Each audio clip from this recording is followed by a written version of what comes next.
Welcome back. Granted શાળાઓ સરકારે નક્કી કરેલા ધારાધોરણ કરતા વધુ ફી વસૂલ કરી શકે નહીં, પરંતુ અમદાવાદની અનેક શાળાઓ વાલીઓ પાસેથી ઉઘાડી લૂંટ ચલાવી રહી છે. તેવામાં અત્યાર સુધી આવી શાળાઓ સામે કોઈ ઠોસ કાર્યવાહી ન કરનારા તંત્રએ આવી શાળાઓ સામે લાલ આંખ કરી છે. અમદાવાદમાં આવેલી ગ્રાન્ટેડ માધ્યમિક અને ઉચ્ચતર માધ્યમિક શાળાઓમાં સરકારે નક્કી કરેલી ફી કરતા વધારે ફી વસૂલવામાં આવી રહી હોવાનું જિલ્લા શિક્ષણાધિકારીના ધ્યાને આવતા આવી તમામ શાળાઓને નોટિસ ફટકારવામાં આવી છે. જે મુજબ હવે આ તમામ શાળાઓએ વાલીઓને વધારાની ફી પરત કરવી પડશે.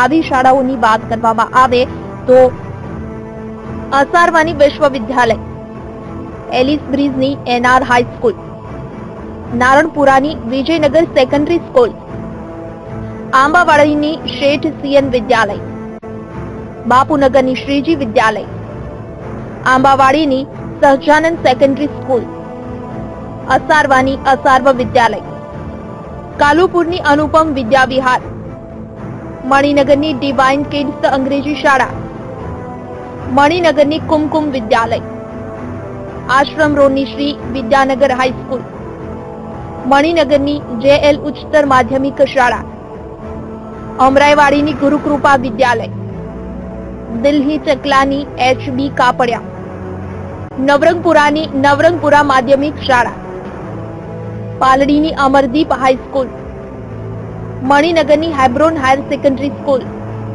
સત્યમનગરની વિવેકાનંદ વિદ્યાલય, ઈસનપુરની વીવી પટેલ વિદ્યાલય, નવા વાડજની રચના હાઈસ્કૂલ, વાસણાની આરતી પટેલ, શાહપુરની નેલ્હાન હાઈસ્કૂલ, નવા વાડજની Shri new Vidya Vihar for girls high school, ઘોડાસરની બીડીડી હાઈસ્કૂલ, બાપુનગરની બાલકૃષ્ણ માધ્યમિક શાળા, કાંકરિયાની દિવાન બલ્લુભાઈ માધ્યમિક શાળા, નવા વાડજની સ્વસ્તિક હાયર સેકન્ડરી સ્કૂલ, નારણપુરાની સેન્ટ ઝેવિયર સ્કૂલ, નવરંગપુરાની mount Carmel high school, Ashram road પરની CU Shah higher secondary school, Sola road પરની સોલારીસ પબ્લિક સ્કૂલ, ઉસ્માનપુરાની એરોમા માધ્યમિક શાળા, એલિસ બ્રિજની MK secondary and higher secondary school, ખાનપુરની નેલ્હાન સ્કૂલ,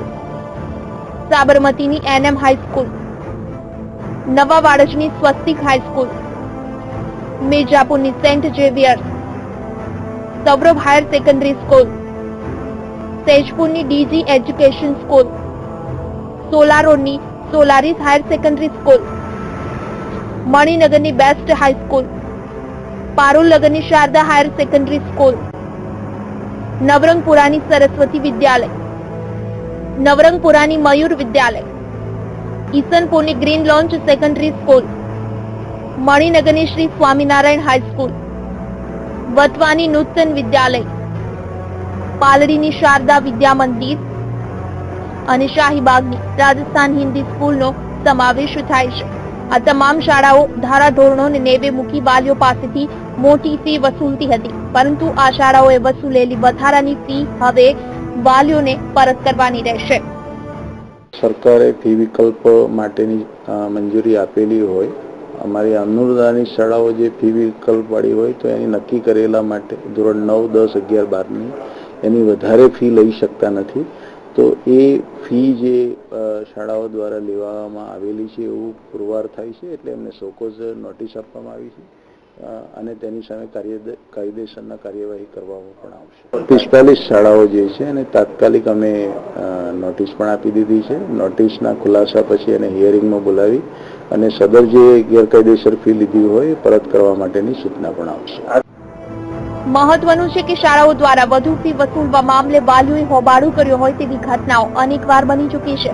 ત્યારબાદ સત્તાધીશો નોટિસ ઇસ્યુ કરી આખરી કાર્યવાહીના દાવા કરતા હોય છે, પરંતુ આખરે ભોગવવાનું તો વાલીઓને જ આવતું હોય છે. ત્યારે આ મામલે સચોટ કાર્યવાહી થશે કે કેમ તે એક સવાલ છે. Bureau report, VTV news.